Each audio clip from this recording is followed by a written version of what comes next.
The life of a hockey guy, right? That's correct. What a good wife to let him go on that 10th anniversary. Here comes Russalello back the other direction. Russalello working down the floor, and he's going to sweep it all the way back down, but it takes a bounce almost right onto the stick of Clouston. Going back to Halverson, he's done a bulk of his damage on the power play in this tournament. Is 4th at Nationals. One of the depth guys, if you will, for Farmingdale State, but my goodness, he could be a top-line player on pretty much any other club in Division I. He's a new addition to this Rams team, and there's a shot right in there by Conklin, and somehow that gets through the pads of Mizgalski, and it's now 7-2, and really forcing their will on their opponent is the Farmingdale State Rams. Well, it's 7:15 left to go here in the third period, Travis. Dare we say it's too early to look ahead to that championship game between the Rams and the Lions? Well, this is roller hockey. I think it is a little too early. It's Grand Valley State still in this game, but it's just too easy for Conklin. There's been a couple of those opportunities today for Farmingdale State, and I think that's the first one they've really buried when they've had that wide open lane. Ryan Conklin. Assisted by number 18, Joey DiMartino. So Joey DiMartino picking up the assist there on the goal by Conklin. 7-2 our score. It was 3-2, and now 4 straight goals by the Rams has really changed the complexion of this hockey game now. Closing in on 6.5 minutes remaining here in period 3. Remember, Grand Valley State, either way it goes, was going to go down in the history books as a participant and winner of the longest game in college roller hockey history. A 5-overtime victory last night against Arizona State. And regardless of the outcome of this game, this is the furthest that Grand Valley State has gone in Division I. So a very successful year for the Lakers. They just need to build up the depth, I think. I don't know how many guys they're losing. Mizgalski's been here a couple of years. Guys like Polish and Hagen have been here a few years. So they're at least upperclassmen. But if they can build up the depth a little bit, they could be certainly an upper echelon team, or continue to be an upper echelon team in Division I. Well, not every team is afforded that great luxury of having depth like Lindenwood and Farmingdale State is, and you can see what it does for a team. Those two teams likely to be headed towards a championship game if Farmingdale State holds on here. Holding on, I use loosely because they lead this hockey game by 5 goals and looking for more. Here comes Corso. Corso back door over to Luke. Jake and Luke, the Corso boys, screaming yeehaw as they put one back in behind the goaltender Mizgalski. It's now an 8-2 game as they continue to pour it on here. This third period belongs to the Rams. Yeah. And I think now we're starting to see the effects of last night's game for Grand Valley State. Well, 2:44 local time, so Farmingdale State played the later of the two semifinals. So by the time this gets done, they're going to have about 4 hours of downtime before that championship game. They're going to have to get their fluids going. They're going to have to rest up a little bit, but plenty of time to get back out there and be ready to go for such a big game at 7 o'clock. Oh, certainly they'll be ready. Assisted by number 3, Jake Corso. Luke Corso almost had another chance there as the puck squirted free through the crease. And he sent one high off the glass, and it comes and lands on the netting, so they're going to go inside the zone on the near side. We're going back to Grand Valley State for a second. If any team can build up the depth, it's a team from Michigan. So many great ice and roller players in the state of Michigan. So I'm really excited to see what Grand Valley State looks like next season. Grand Valley State started their program while I was still involved with the MCRHL. They started off as a successful run in the B division, now Division III as well. And they do have some good numbers back on that Division III team, as those guys have shown that they're great teammates by rooting for the big club throughout this tournament. And we mentioned it last night. I don't think we've mentioned it today. Division II championship in 2009. Yes. Trying to take that next step. Martino sweeping poke check there by Mizgalski. Almost chopped it right back into his own net. Yeah, that 2009 team included a lot of the players that helped start that program, so that was a very, very sweet victory for the Lakers. Corso looking for a call as he got whacked with a high stick by Clouston. Here comes Corso working through the zone. Tried to feed it over there to his brother. It was on his stick momentarily. Now Polish works back the other direction.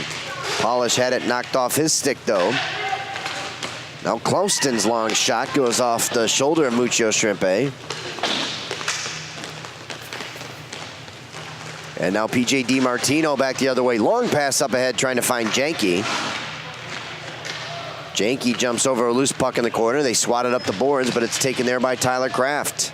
And this Lindenwood, or Farmingdale State vision is just next level. It's kind of like the Russians back in the day. They just kind of throw it to an open patch of floor, and a guy will be right there for it. Well, these kids have been playing with each other for such a long time in various teams and leagues. And there's a shot there by Halverson, and it rifles right up over the blocker, and it's now 9-2 our score here as the Rams have really poured things on. And thank goodness they are, because Muccio Shrimpe really hasn't played well. He's allowed 2 goals. Doubled up. What a bum. Doubled up what he's given up the entire tournament. 2 goals, Dustin.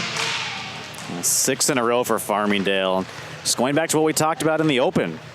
You know, the big key was going to be, is Grand Valley State going to be able to stick around in this game? And there's our answer. They haven't really, with the lack of depth and so much hockey they've played over the past day, less than a day.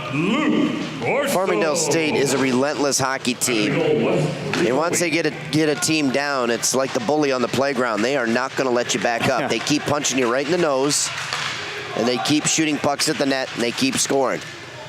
9 goals in the hockey game. And we're talking about a goaltender, Mizgalski, that made close to 50 saves in last night's contest. Yeah. Certainly not his fault on a lot of these Farmingdale State goals. It's just nobody could have stopped him.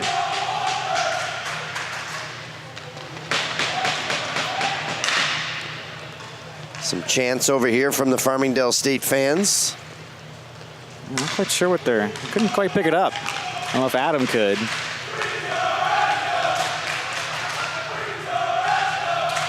I'm absolutely confused. I heard either Warren or Warner, Smitty, and now Tarasco. Who are these people? Nobody here on my score sheet. Good question. Chance now once again. O'Shaughnessy back behind the net. Send it up top to DiMartino. There's a foot race there. They battle for the puck. Good job there by Hagen.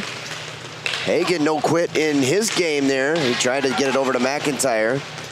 Good back check there by O'Shaughnessy, and now here he comes with it. O'Shaughnessy gets lifted off the puck.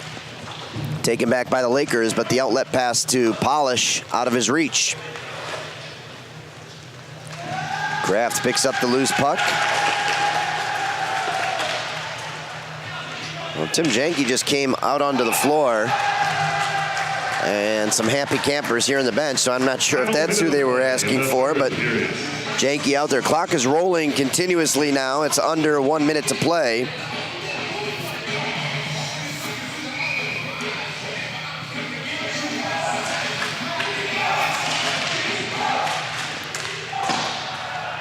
There's a long pass up ahead.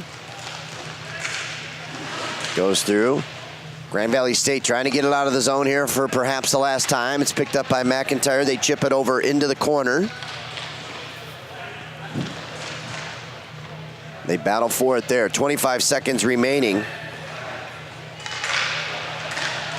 Well, I just received a text from Brett Koppes, also an NCRHA official who they're cheering for. It's Nick Walker and Tarasco. Guys that have been with the program for quite some time and don't get a regular shift. So that just goes to show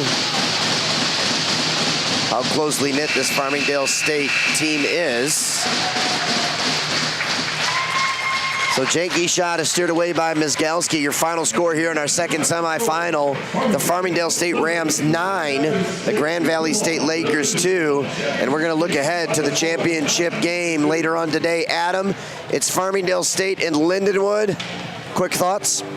I just think the NCRHA is going to win on this one. This is going to be, again, one heck of a contest, and I think we all know it's just going to be a battle. Two extremely deep teams that have grit, size, speed, shots, and goaltending. It's going to be another instant classic, and I can't wait for later tonight, guys. Back up to you. All right, so for Travis Van Nody, I'm Jeremy Ellis. Travis, do you have any final thoughts here? Yeah, it's going to be a great final. 1-goal game last year. There's the revenge factor, if you will, for Farmingdale State as well this season, because Lindenwood, of course, the only team that has beaten Farmingdale State 2-1 earlier in that interregional in Pennsylvania. Two kind of contrasting styles as well. Lindenwood kind of more of an overall defensive team, but Farmingdale State loves to get up the floor, so it should be a very great game tonight. Real quick, Brett Kocher. I couldn't even spit it out. My voice is so raspy. Brett Kocher, thanks for watching the action. Wish you and your brother Jeff were here. You guys are missed as officials. So that'll do it here from our second national championship semifinal. Later on today at 7 o'clock, be sure to tune in. It's going to be the Farmingdale State Rams against the Lindenwood Lions. Your final score here, Farmingdale State 9. And the Grand Valley State Lakers 2. Thank you for watching, folks. For Travis Van Nody and Adam Steele, I'm Jeremy Ellis, signing off for now.